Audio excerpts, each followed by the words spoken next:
when it comes to viruses, you have to ask yourself the right question. And the right question is not, do I have a virus? The right question is, do I have control of the viruses that I picked up when I was young? Hey, everyone. Welcome to the Inflammation Nation podcast. I'm your host, Dr. Steve Noseworthy. One of the greatest obstacles to crafting health and wellness is identifying and controlling inflammation. It's at the core of all complex and chronic diseases. And it's the driving mechanism that underlies the most common symptoms that people like you struggle to overcome. Join us as we explore cutting-edge science and research to give you the information and tools you need to create the quality of life you want and deserve. And now, here is the host of Inflammation Nation, Dr. Stephen Noseworthy. Hey guys, and welcome back to the Inflammation Nation. If you are new here, make sure that you hit subscribe or follow right now so that you don't miss the latest episode. Right now, the biggest trend that's keeping the internet marketing machine spinning is kind of an obsession with what are commonly called stealth infections. And that's actually really a valid term. If you scroll through TikTok, Instagram, even YouTube Shorts these days, you're going to see a lot of talking heads and influencers that are preaching essentially the same gospel, right? They're convincing millions of frustrated healthcare consumers like you to take a do-it-yourself approach to their complex illnesses. And they tell you that your unyielding brain fog, your chronic fatigue, your joint stiffness, these are entirely driven by active raging infections, whether that's Epstein Barr virus or chronic Lyme disease or mold or parasites. And their solution is commonly a one size fits all, sometimes like a 30-day herbal purge. And they sell these antimicrobial killing blends that basically, try to blitz your immune system. And they sell these right off their link in bios. And when these intense protocols leave you feeling like absolute garbage, they hand you the ultimate clinical get out of jail free card, which is, oh, that's just a detox reaction. It's a Herxheimer reaction, or it's a die-off reaction. And if you feel bad, it just means that the protocol is working.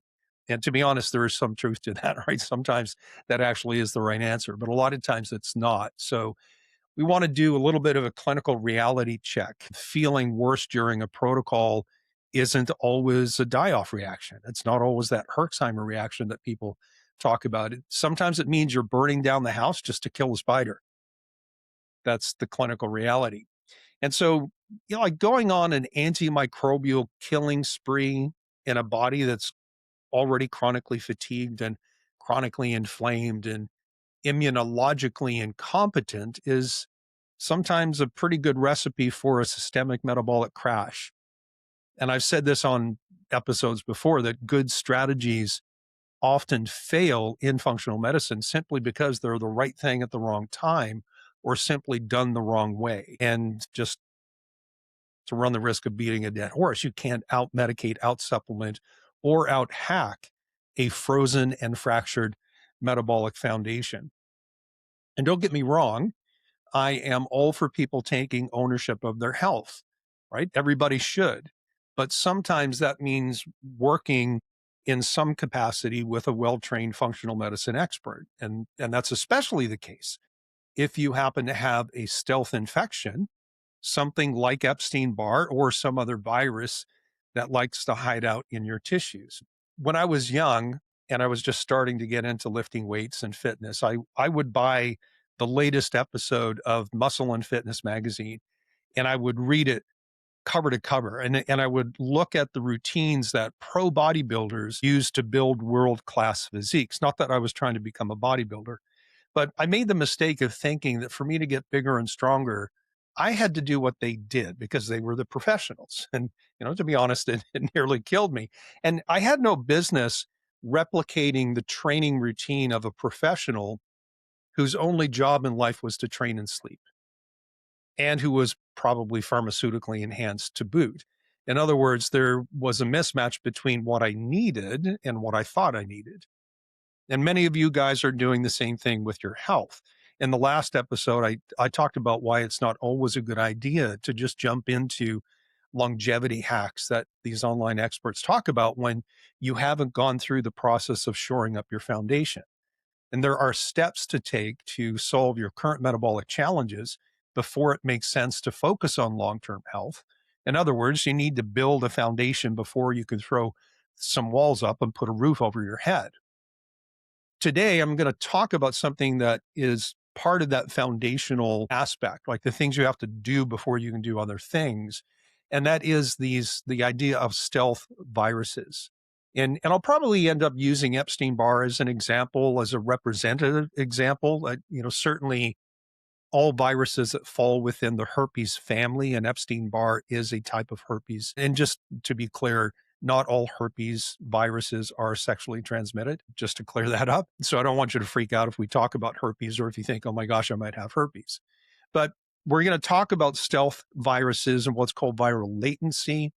And again, I'll probably use Epstein Barr because it's the one that most people are familiar with and might talk about. And I'm going to go through few core concepts and just, fair warning ahead of time, it might get a little sciencey today, just because it's difficult to talk about the things that I want to share with you today without bringing in a little bit of technical jargon. And I'll do my best to just kind of walk you through that so that you understand what's at stake and what you need to think about. So the core concept number one is when it comes to viruses is that everybody has a viral load, every single person. When I teach the immunology section, or I should probably say the functional immunology section of my functional medicine seminars, I tell doctors that it's never a question as to whether or not their clients have a viral load, because we all do, right? It's a question of whether or not we have control of the viral load that we've been carrying for most of our lives.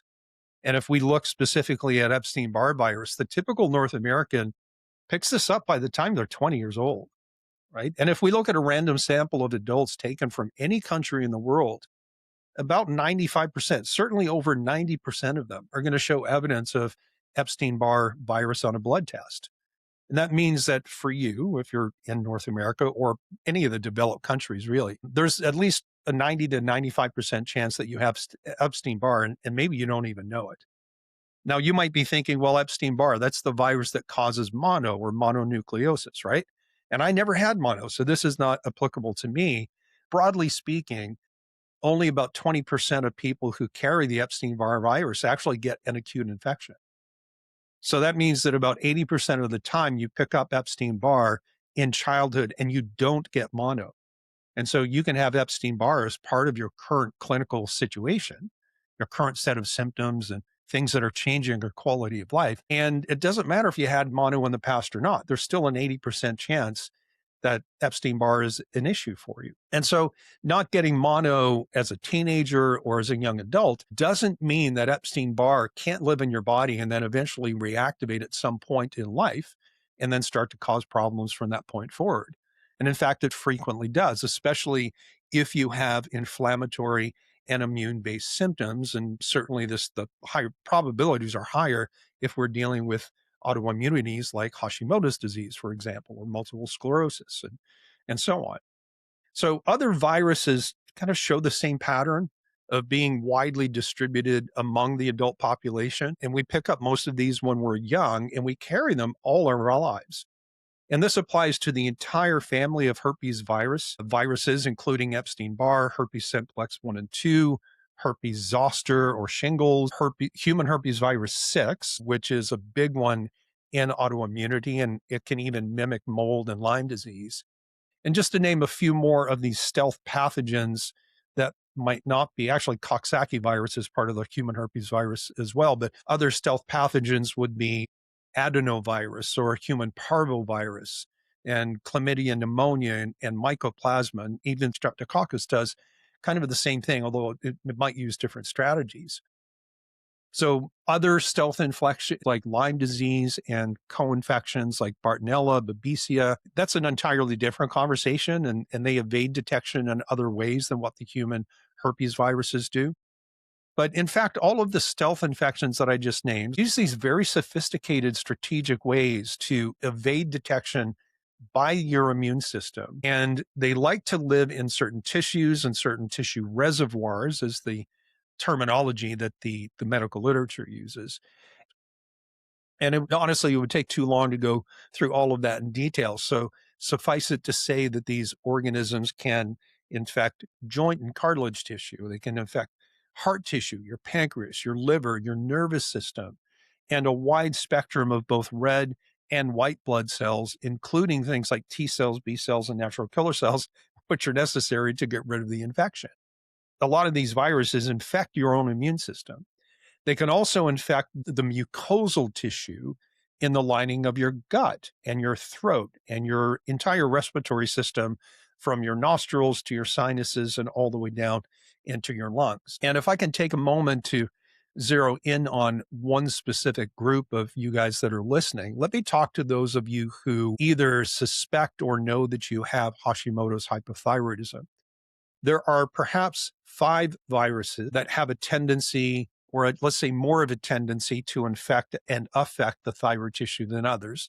And I'm going to put this up on the screen. And in fact, I've got several things that I'll put up on the screen during this episode, just in case you happen to be watching on YouTube. And if you're listening on Apple or Spotify and you like to see visuals, you might want to check this out on my YouTube channel. But going back to this idea that there are 5 viruses, and this list is not inclusive of all things that could infect the thyroid. It's just that the literature says that these are the most common ones. The most common one is something I mentioned a little bit ago called Coxsackie virus. I think I may have misspoke earlier where I said Coxsackie virus was part of the herpes family. I meant to say cytomegalovirus. Coxsackie virus is actually part of what's called the enterovirus family. So Coxsackie virus is one. Then we have 2 herpes viruses, which are Epstein Barr virus and the human herpes virus 6. And then the other final 2 are hepatitis C and coronavirus 2, or SARS-CoV-2. And the estimates in the literature are that to up to 53%, it depends on the study and which virus you're looking at, but up to 53% of people with Hashimoto's may have a virus hiding inside the very cells that make thyroid hormones. These are called follicular cells.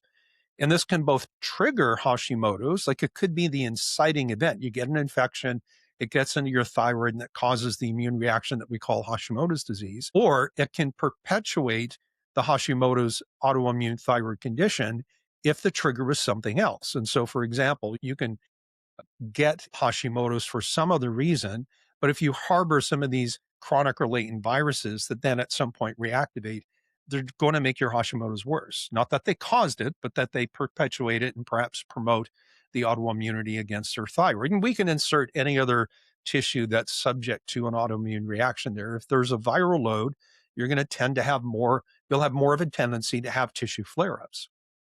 And since these viruses do like to hide out in a wide variety of tissues and cells in the human body, if you have any of these stealth pathogens, then you create a wide range of symptoms, including those of a Hashimoto's flare-up in our core example here. So, and I could just kind of keep talking at the superficial layer here, but let me just give you a few takeaways from what I've said so far. First is, when it comes to viruses, you have to ask yourself the right question. And the right question is not, do I have a virus? The right question is, do I have control of the viruses that I picked up when I was young? And it's not just Epstein Barr. All the viruses that I've listed, with the exception of Lyme and the co-infections, the vast majority of them we pick up in our youth. The vast majority. Like some of them might be, yeah, by the time you're 40, you're likely to have it, but the vast majority are well below that. So that's the first thing. Ask the right question. Do I have control of the viral load that's already inside me? The second takeaway point at this juncture is that immune competent people spend their entire lives carrying a viral load inside a wide range of tissues and cells without any real problems. But it's because their immune system is competent, not because they don't have a viral load. Whereas immunocompromised people, and by that I don't mean someone with AIDS, I just mean their immune system is incompetent, it's not doing the things that it's supposed to do, they struggle with the same viral load. And most of us, because we all live in the same world, exposed to the same thing, we all are subject to picking up all of the same viruses and other organisms. So again, when I say immunocompromised, I don't mean like the AIDS patient. I just mean someone whose immune system is dysfunctional or imbalanced.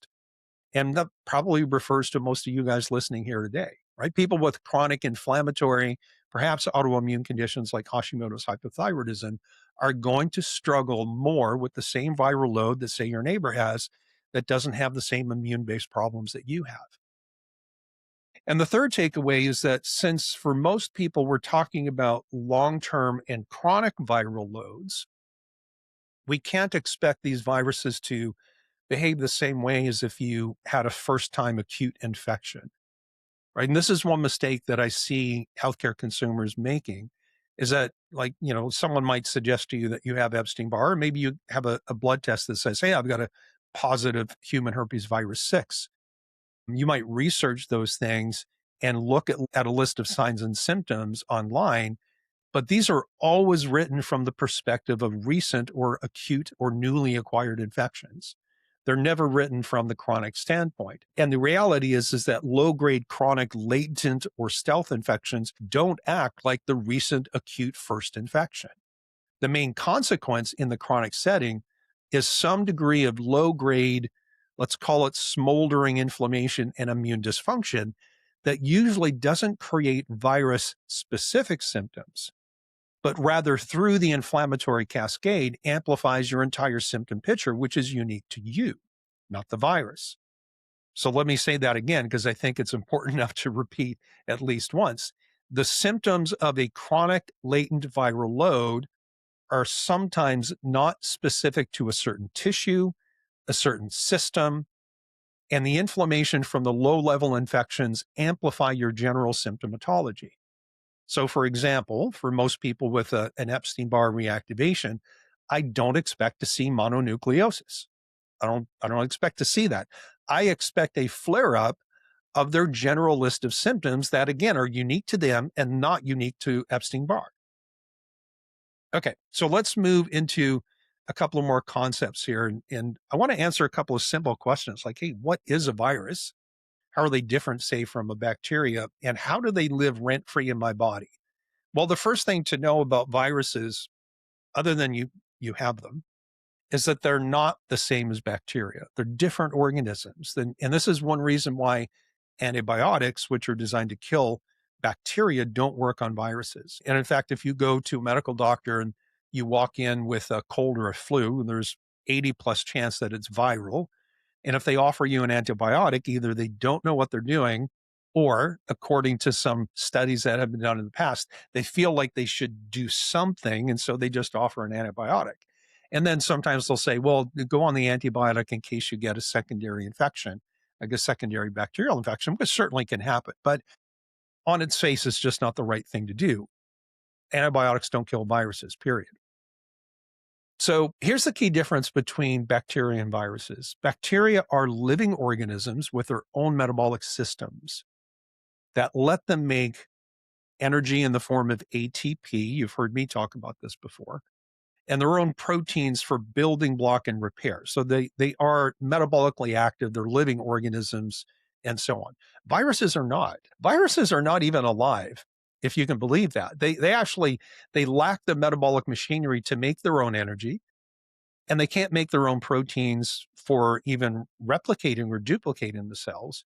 In reality, viruses are simply small fragments of either DNA or RNA.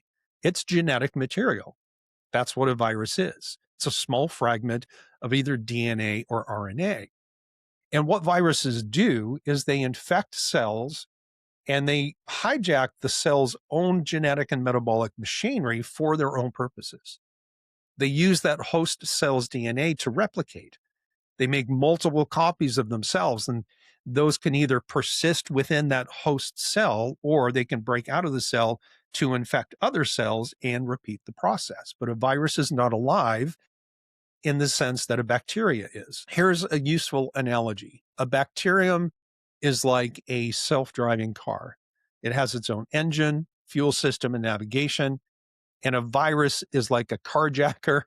It has no car of its own, no engine of its own, but it carries the tools to break in and take over and drive somebody else's vehicle. That's probably a good analogy. Another one would be a computer virus, right? A computer virus can't do any damage unless it's installed into an operating system, right? If I have a thumb drive and I have a virus, a little piece of software code that's considered a virus on my thumb drive, that doesn't do anything until I plug that in and install that into a computer. And once a virus infects your computer, it takes over or it just starts to mess stuff up. Now, you might be thinking, well, that sounds like it's probably these viruses probably kill the cell, right? But that's not actually always true. And in fact, it's against the virus's own self interest to kill the cell that it is infecting. Sometimes it's true. Yes, sometimes the cell does die, but there are actually several different fates, if you will, of virally infected cells. And one is cell death, and that can occur through different mechanisms. The cell can explode from the inside under the pressure of more and more viruses replicating inside it, just kind of like trying to stuff too much stuff into a plastic bag. The bag rips and tears. It can cause the cell to self-destruct as the cell tries to prevent the virus from spreading, or the virus can create so much inflammation that the inflammation itself causes cell death. So yes, sometimes when a virus infects a cell, it causes the cell to die, but that's less common.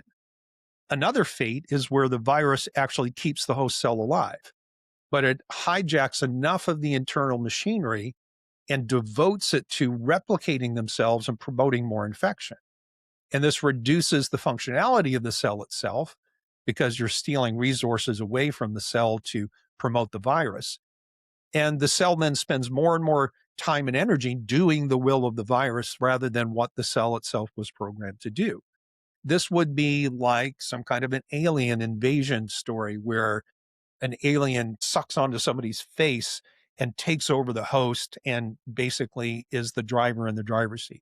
Another fate is one, probably the most significant from a clinical perspective, and that's when viruses actually reprogram and exhaust populations of different immune cells. And viruses have very, very sophisticated ways of doing this, affecting the behavior of the immune system.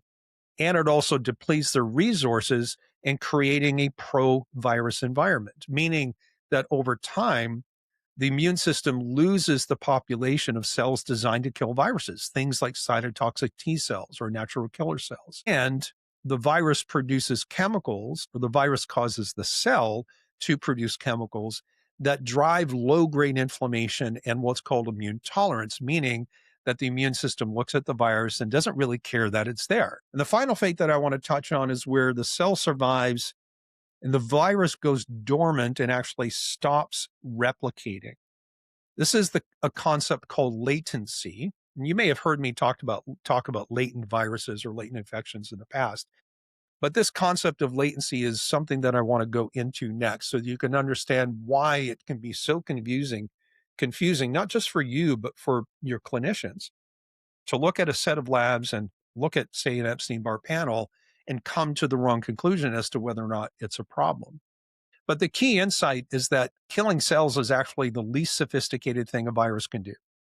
And for many clinically important viruses, it's not even the primary strategy, right? The most successful viruses, from the virus perspective, of course, are those that keep the host cell alive and reprogram its function and evade the immune system and establish a chronic state of low-grade inflammation and immune dysregulation.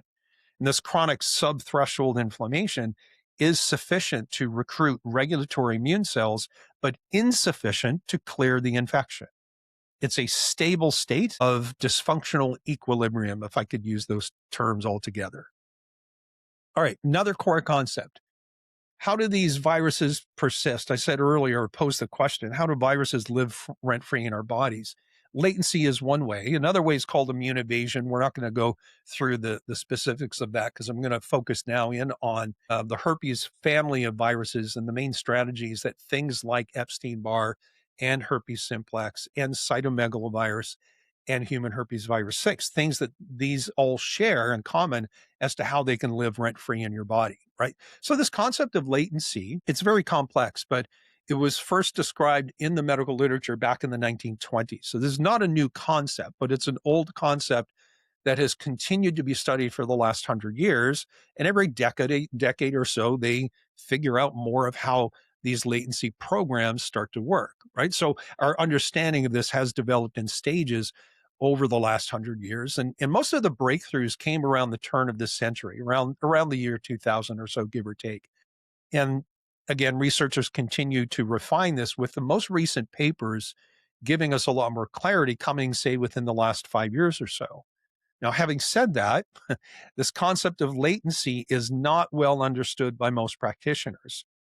Functional medicine doctors are much more likely to embrace the idea that viruses like Epstein Barr or human herpes virus 6 and so on can persist in your body and periodically reactivate. And it's not unusual for a func med doc like me to declare a stealth virus as an active problem, where a medical doctor would look at the same set of labs and the same history and symptoms of the person we're working with and say that this was just evidence of immunity from an old infection. So why the disconnect? Well, the first point of contention is how we interpret lab data, but I need to save that for later. And it can get very nuanced, particularly with the Epstein-Barr virus. But I think the main issue is that most doctors are trained to think that for an old infection to be reactivated, there has to be active replication of the virus. It's kind of a binary state, black and white, yes or no.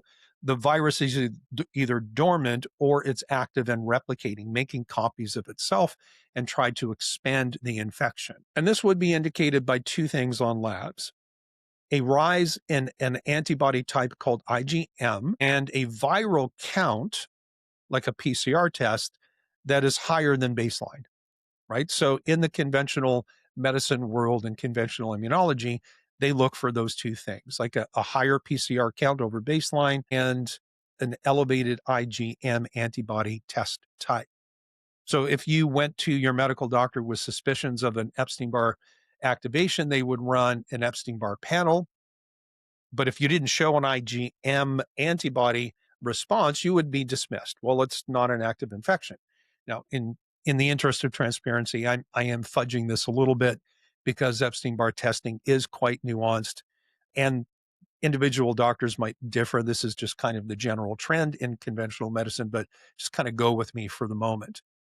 If you did have an IgM type result, then they would order a PCR-based viral count and then repeat that maybe in a couple of weeks to see if the viral count is going up. And if you have an IgM antibody and 2 weeks later your viral count is higher, they're going to say, well, this is an active infection. But here's the problem. And here's where understanding latency programs and current research comes into play.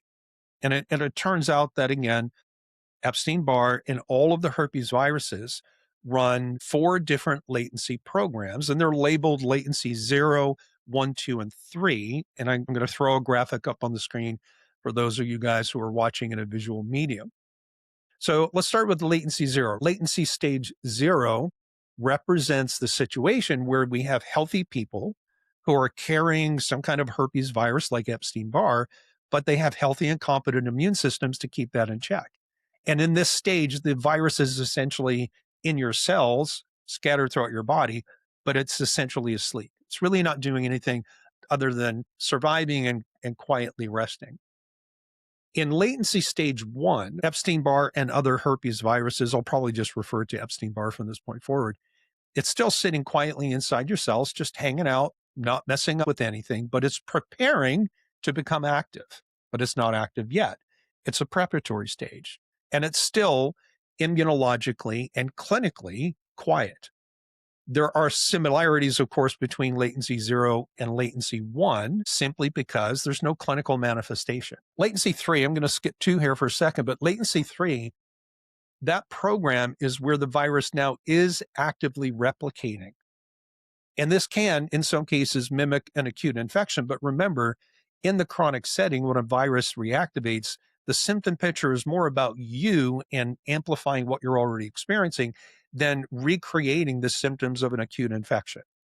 This one is much easier to recognize, and your medical doctor and I would completely agree on the lab findings for this one. We wouldn't have any discrepancy. But the problem is, and where we run into trouble, is this idea of a latency 2 program. Remember, there's 4, 0, 1, 2, and 3. 3 is where it's fully active and the virus is replicating, trying to spread the infection.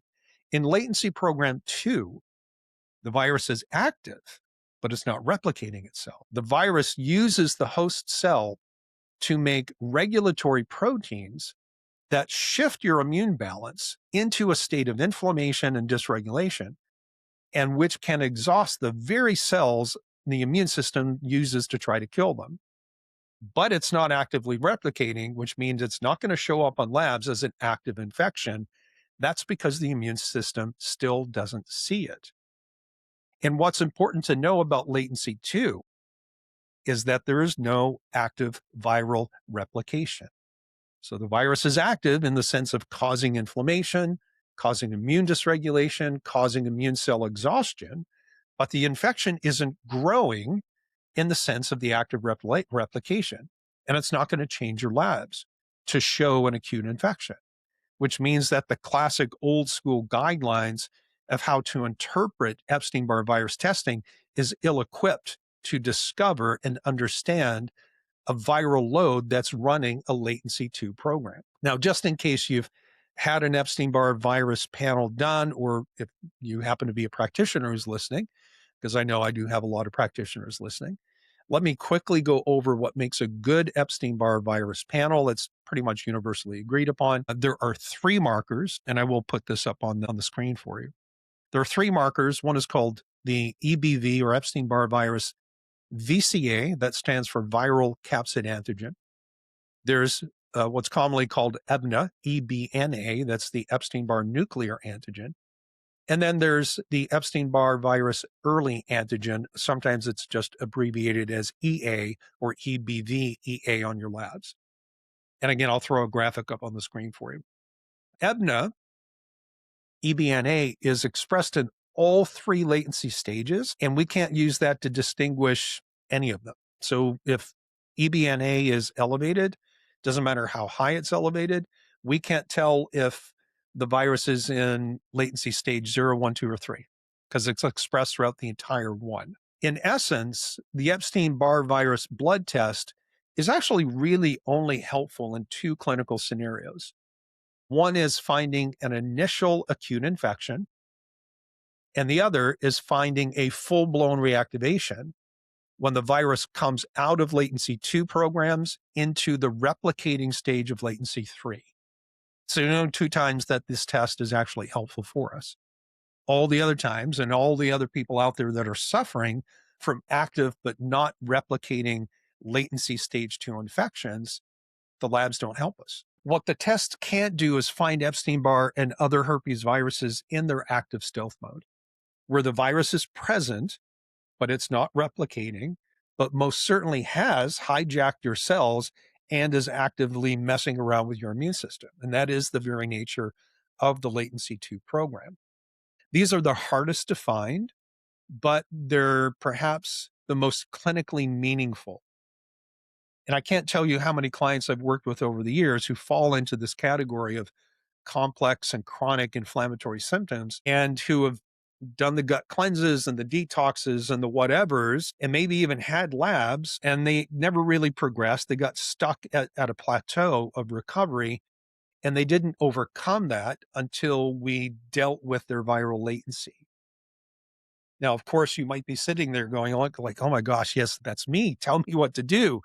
And I wish I could. I really do. But first of all, I'm not going to do what social media talking heads do and offer a one size fits all solution. It's just not my nature. I don't think that's good medicine. Dealing with Epstein-Barr and other chronic latent infections has to be done in the context of the individual person, the whole body, as well as using a systems-based approach. So there's no universal Epstein-Barr protocol that's going to work for everybody. I hate to tell you that. It just doesn't work that way. And sometimes dealing with a viral burden first is the best first thing to do. But in most cases, other things have to be in place before we can do that successfully. And what works for one person's latent EB or other virus is going to crash somebody else.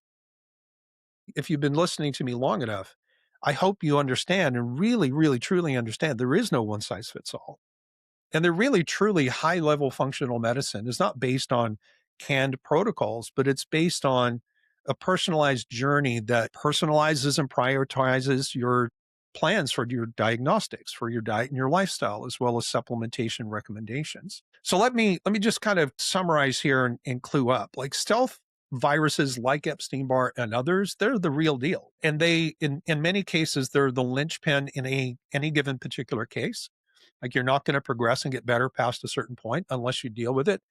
But we're in a scenario where what has been touted as the only way to diagnose active clinical problems is really useful only in two scenarios. And again, that's the initial acute infection or when the virus has come out of latency 2 into latency 3 and is actively replicating, which will create a certain appearance of the Epstein Barr virus panel on your labs. There are many labs that are inconclusive, but the clinical scenario really suggests that there's a viral load that's running a latency 2 program.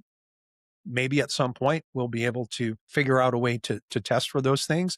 But right now we have to base that on clinical judgment and some kind of sometimes just clinical intuition.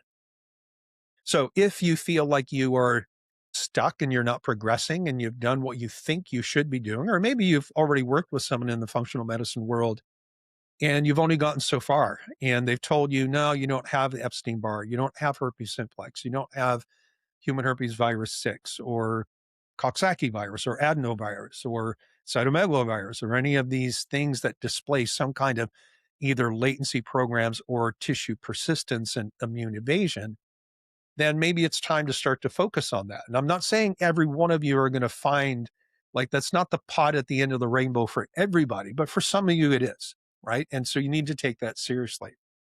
So I don't know, sometimes it's time for a grounded, serious reality check. And I try my best to not speak ill of other practitioners, but it's hard to stay quiet when you see large segments of the functional medicine community or natural medicine community really kind of missing the boat. And I think this is one of those key areas. So, I want you to stop spending so much time and money looking for magic bullets or using advanced longevity shortcuts and complex biohacking protocols and random online herbal protocols when your foundation is frozen in a state of some kind of negative metabolic or immunological reprogramming. And again, beating the dead horse, but you can't out-hack a broken and fractured physiology.